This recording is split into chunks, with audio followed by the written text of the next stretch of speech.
En Chine, un mystérieux virus de la même famille que le SRAS a déjà contaminé 45 personnes, un chiffre beaucoup plus important selon des scientifiques. Une épidémie qui inquiète, d'autant plus que le nouvel an chinois approche. Le virus pourrait se propager à l'étranger. La Chine vient de confirmer que ce virus respiratoire, aux symptômes comparables à la grippe, était transmissible d'homme à homme. Des passagers infectés ont propagé le virus dans d'autres pays d'Asie, la Thaïlande, le Japon et dernier en date, la Corée du Sud. En France, dans les aéroports, des affiches ont fait leur apparition. Il est recommandé de porter un masque et de contacter immédiatement le SAMU. C'est du jamais vu, des millions d'habitants placés en quarantaine. Nous sommes coupés du monde. D'ailleurs en ville, plus de métro, de restaurants, les centres commerciaux ont tiré le rideau. Il est 14 h. Nous sommes en guerre.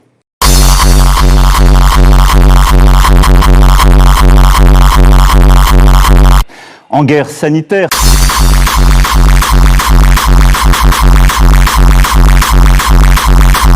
Nous ne luttons ni contre une armée, ni contre une autre nation. Mais l'ennemi est là, invisible, insaisissable, qui progresse. Nous sommes en guerre.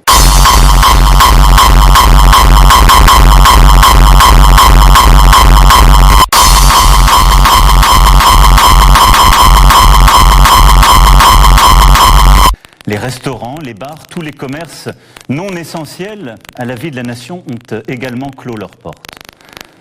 Les rassemblements de plus de 100 personnes ont été interdits. Jamais la France n'avait dû prendre de telles décisions, évidemment exceptionnelles, évidemment temporaires, en temps de paix. Elles ont été prises avec ordre, préparation, sur la base de recommandations scientifiques avec un seul objectif, nous protéger face à la propagation du virus. Nous avons aussi vu du monde se rassembler dans les parcs, des marchés bondés, des restaurants, des bars qui n'ont pas respecté la consigne de fermeture.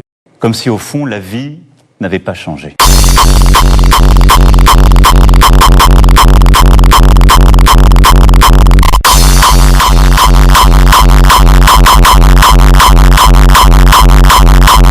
Il y aura une première campagne de vaccination qui, elle, sera très ciblée, avec des vaccins de première génération sur lesquels on a peu de recul et qu'on va plutôt réserver sur en tout cas, les publics les plus sensibles. Nous sommes en guerre.